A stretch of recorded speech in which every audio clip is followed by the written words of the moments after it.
Welcome to the Munro Review, where it's all about connecting, sharing, and valuing the arts in the central San Joaquin Valley. I'm Donald Munro. Today is July 25th, and we're here to talk about the busy art scene in August. We're still in the full swing of summer theater season, and on today's show, we'll give you a backstage look at the drag queens of StageWorks Fresno's La Caja Fall.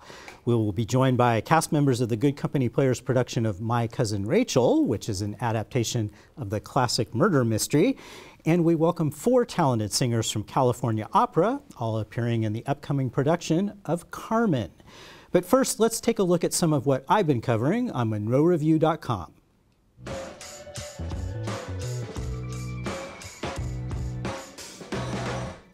Like I said, in July, it's mostly about theater, and I have been writing about it like crazy the past few weeks. I've written more than 25 posts about 13 different shows. Some of those shows are still playing. You can read 10 Things to Know About Louise Mandrell and Calamity Jane, and you can also read my review of the show. It's a nice star vehicle for Mandrell, but can seem a little creaky. Legally Blonde continues at Center Stage Clovis Community Theater. You can read my preview story about Sarah Rosenthal, who plays Elle Woods. Now, this might come as a shock, but Rosenthal does not like pink or dogs, but that's why she's an actor. I also have a review of the show, which continues through Saturday, August 3rd. There's also a ton of coverage about shows that have already closed. You can read about StageWorks Fresno's Mamma Mia, Selma Arts Center's Be More Chill, Shine Theater Company's Big River, the touring production of Newsies, the Woodward Shakespeare Festival production of The Comedy of Errors, and Children's Musical Theater Works' Freaky Friday. So the big story at the Fresno Art Museum is the opening of a new slate of exhibitions that will continue through the fall. Among the artists featured is Heather Wilcoxon, the museum's Council of 100 Distinguished Woman Artist of 2019. And there's Fresno State art professor Nick Potter, who has his first solo exhibition at the museum. I'll be talking and writing more about the slate of shows in the coming months. Now, let's take a look at what it takes to put together a drag queen. In the StageWorks Fresno production of La Caja Fall, Joel Abels plays Alban, a drag performer who performs at a club on the French Riviera. Producer Kyle Lowe and I went backstage for a look at what it's like for an actor to transform from a man into a woman. Just wait till you see the fake eyelashes. That my place in the world is beginning to crack. What are you all doing here? Oh my! Donald Munro! Welcome. Thank you. Thank you very much. Oh, and I can cope again. Oh, good God! There's hope again. When life is in the original French version, in the original French version of the film, he didn't shave it. So I toyed with that, but I just thought, you know, in for a penny, in for a pound. Jacob, are you Joel's primary makeup artist then? What do you call it? I'm the lead of the team, but I have 2 wonderful assistants who, since I'm also in the show as well, I can't always be here. So they help me take his lashes off, reapply his lipstick, stuff that I can't do when I'm on stage or moving a set piece. He has designed the makeup for the entire show. So all the Kajal makeup, all the ensemble makeup, and mine.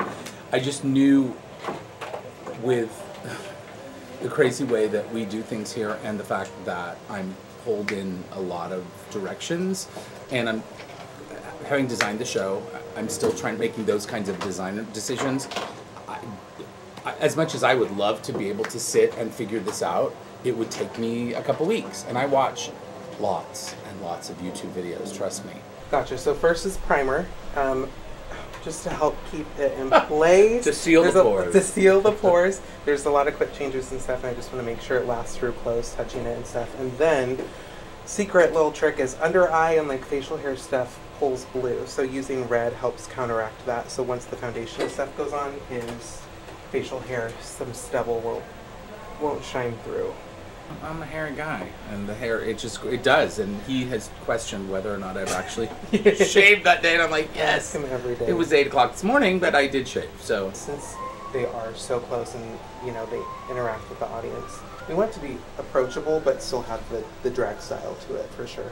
It's a modern approach to an old-timey style of drag makeup, so. And my drag is not, my makeup is not, the girls are much more cut and carved and bigger. And I should mention, Eric Gomez, our hair person, we have 55 wigs in this show at this point. This is the most wigs we've ever used in the show. But then we varied things, like this is their opening look. They all have very individual looks, but united with the same basic costume. So it would be really hard to coordinate color-wise. It's a good time for me to just be able to sit in a chair and not have to do anything or be anywhere. This has always been one of the roles I've always wanted to do. I love this musical. I loved it when I saw it on Broadway in its original form, way back when it was at the Palace. It's just kind of a dream to get to play this role. And what's fun for me also is to really get to spend time with one of my dearest friends, Mr. Terry Lewis, on stage, because he just gives so much and we have such a good time. But we're there for each other, and so it's yeah, if he doesn't get these right, this is the whole. This is the hardest. Yeah, so tell us about the eyebrows, Jacob. The eyebrows are always the hardest. So usually, I mean, you can do it. You can go over the eyebrows you already have. We're just creating a new eyebrow shape from what he has. So that's always the hardest part, because after this, I have to get into my foundation undergarments. I have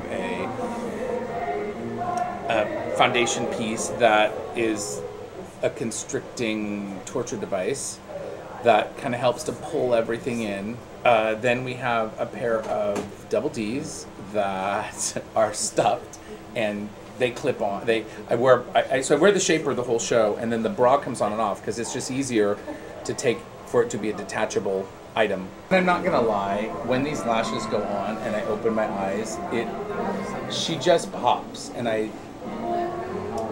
it brings the whole eye together.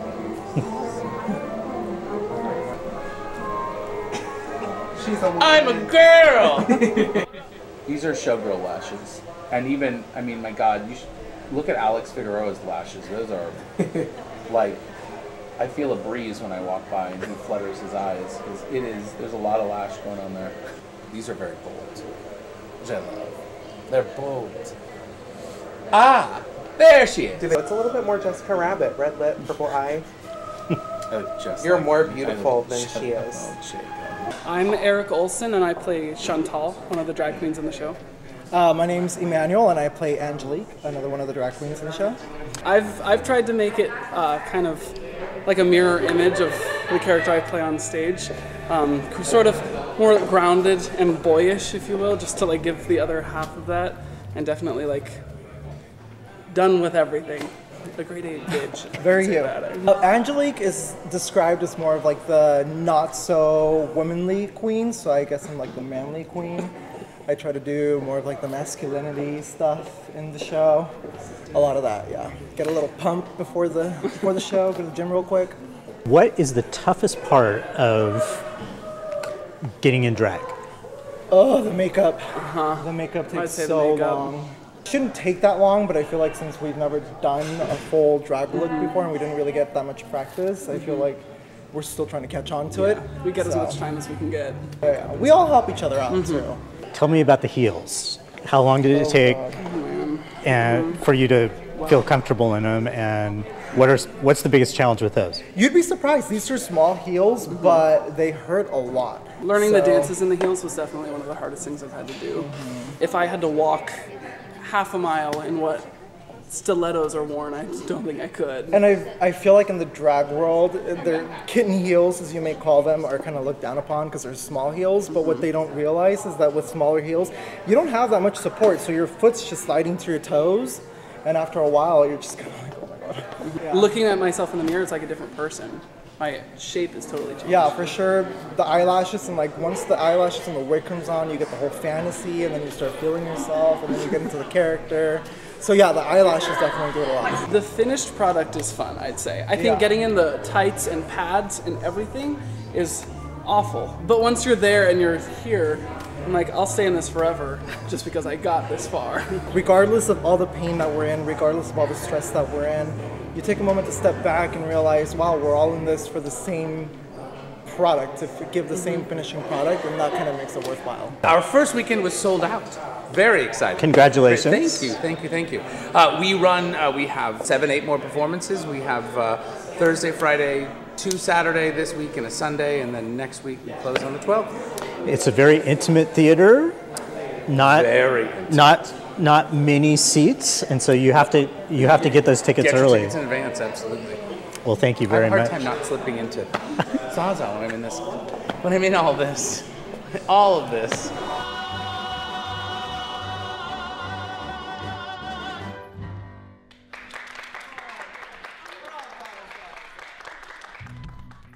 You can go to StageWorksFresno.com for information on tickets. And don't forget the StageWorks Cabaret, which will be held Friday, August 2nd, after that night's performance.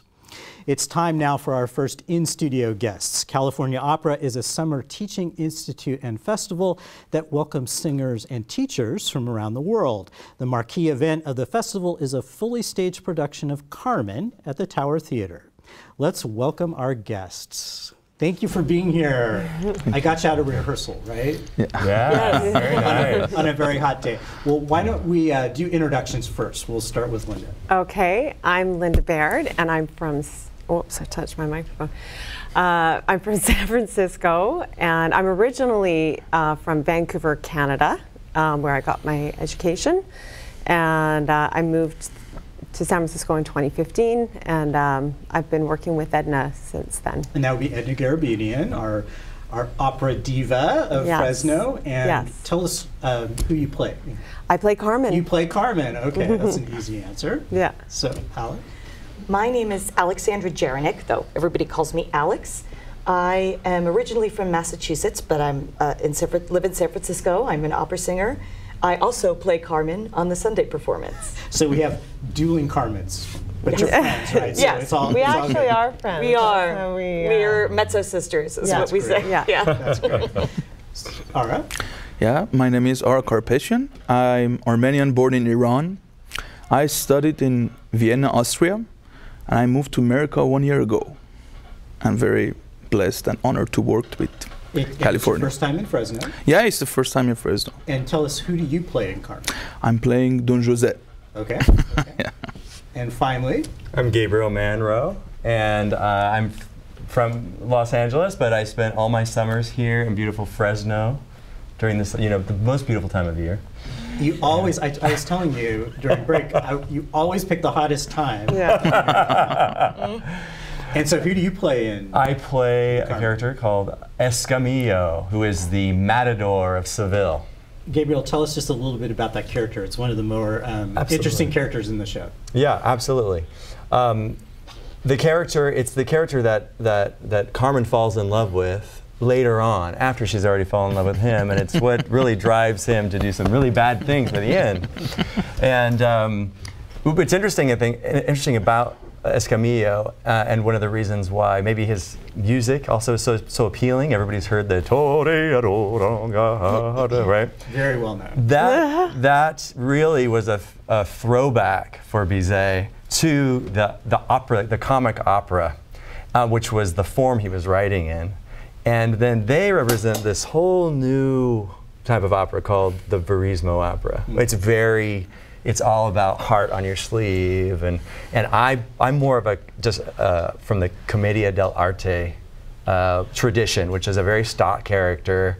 It's the cavalier baritone that it's all about bravado, and he's just a big show off.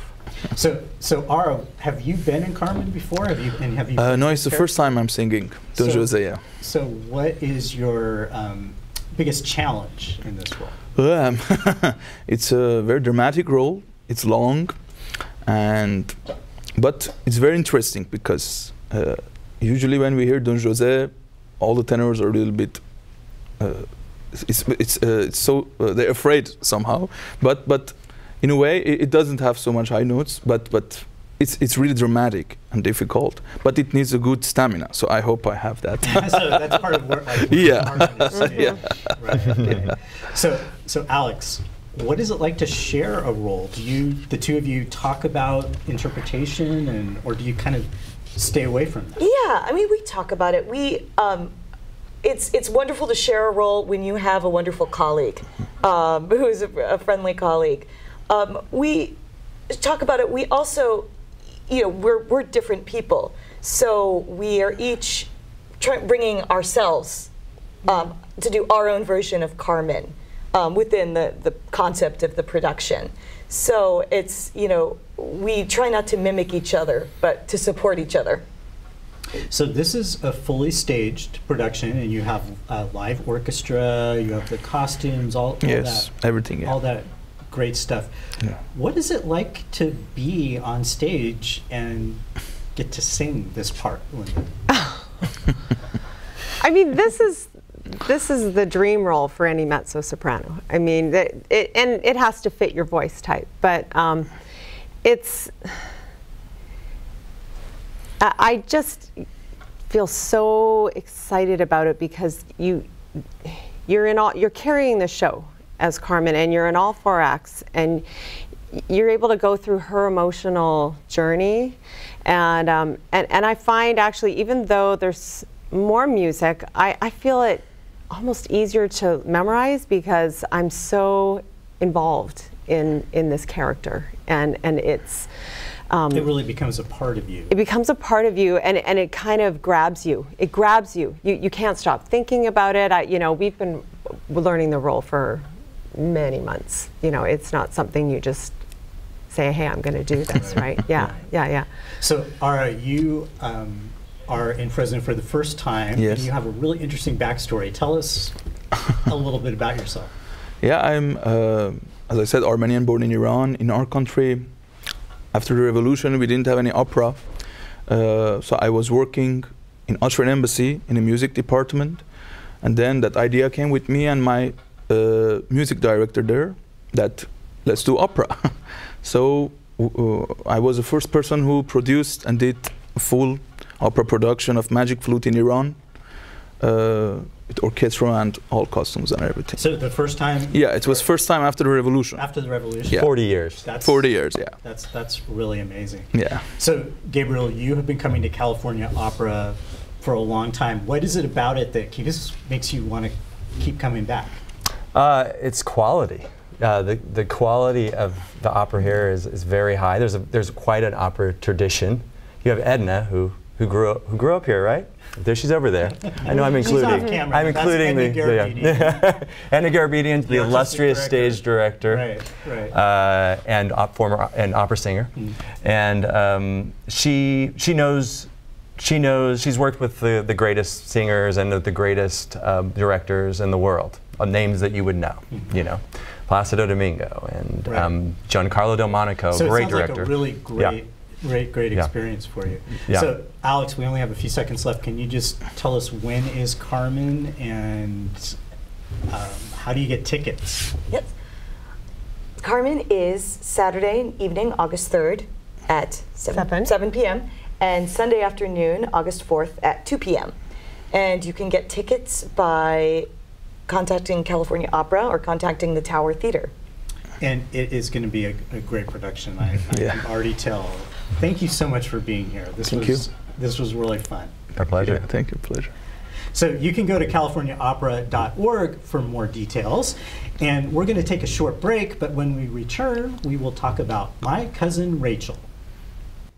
And we are back. So are you a fan of murder mysteries? Good Company Players has a production for you. It's called My Cousin Rachel, and it's a classic murder mystery novel come to life on stage.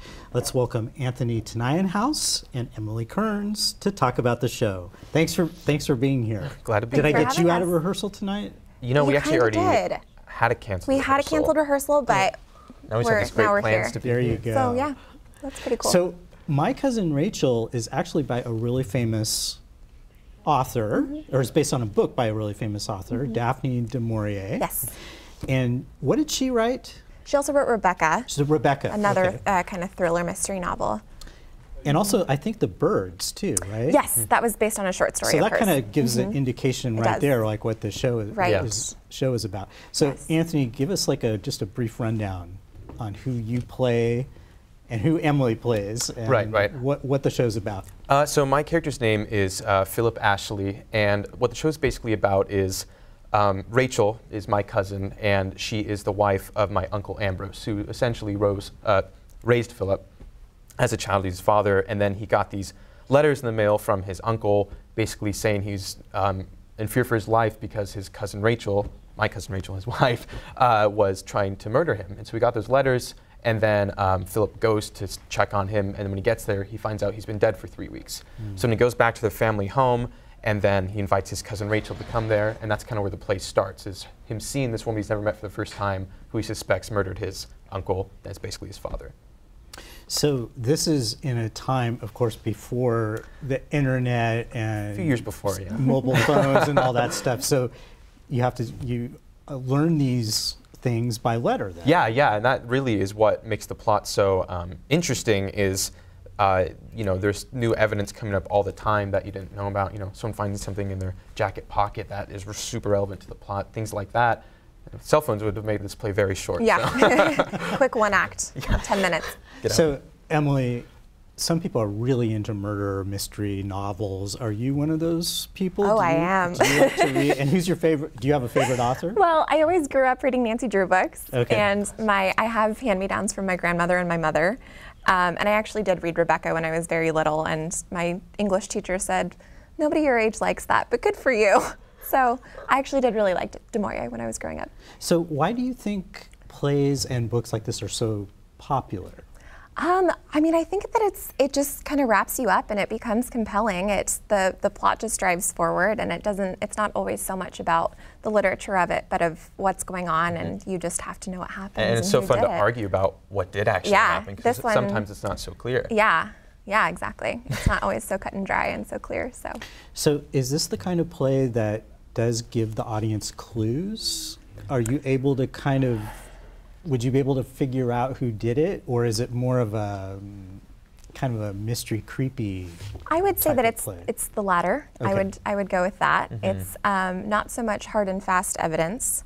Yeah. It's as much as interpretation and your feelings about people, whether you trust everyone or you trust no one or you don't. It's kind of how you feel about these, the people. And I feel like one production you can really think one person did it, and sure. different production the other one. There's not like I don't know, it's really well done in the sense that even after you're going to be asking a lot of questions and going back to different things and really kind of analyzing everything that happens. So it's kind of something you would probably talk about afterwards. Sure. Oh yeah. Compare notes. Yeah. So it's set in the Victorian era, and you both do English accents. We do. I'm guessing. We do our best. How has that been for you? Well, Emily is a resident RP expert, so No, she's I'm had not. an easy time of But things. thank you.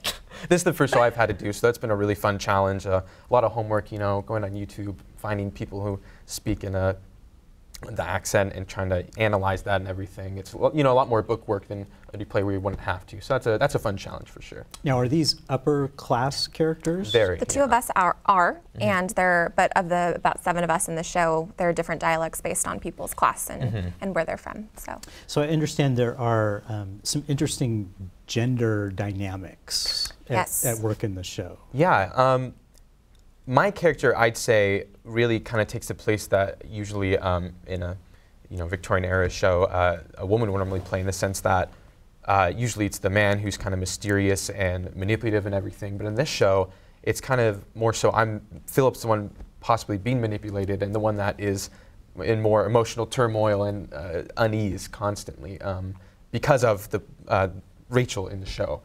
So it usually, I'd be the ingenue maybe, or maybe if it were a bit of a different show, but yeah. But that sort of woman that gets swept up with the handsome man. Yeah, but it's just me.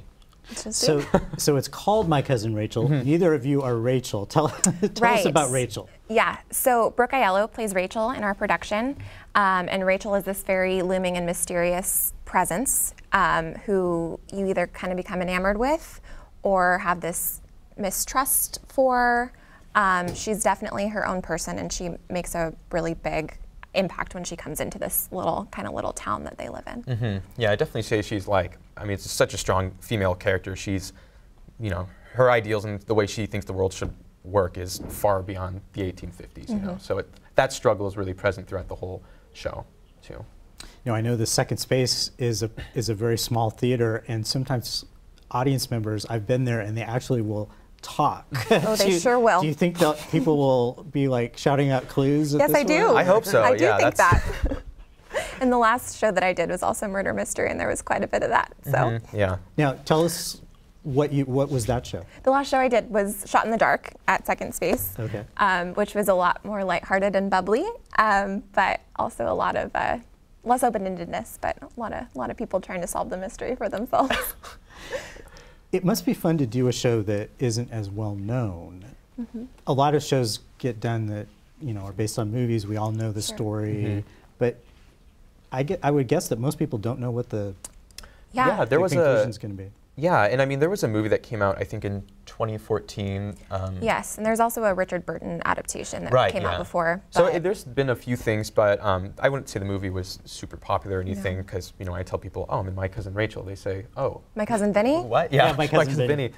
So it's kind of exciting, though, because then you do get to set that precedent. They're not coming with expectations. You kind of get to establish that, and that's exciting, yeah. So tell us, when does the show open, and how long does it run? So we open on August 16th. And we close on October 13th.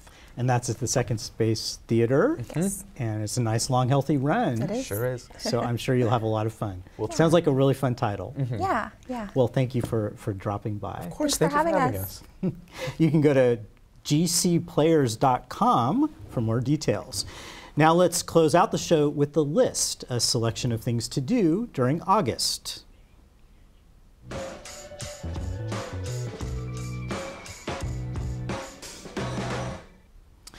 So, do you need an Oscar and Felix fix? The Visalia Players opens The Odd Couple on August 2nd at the Ice House Theater.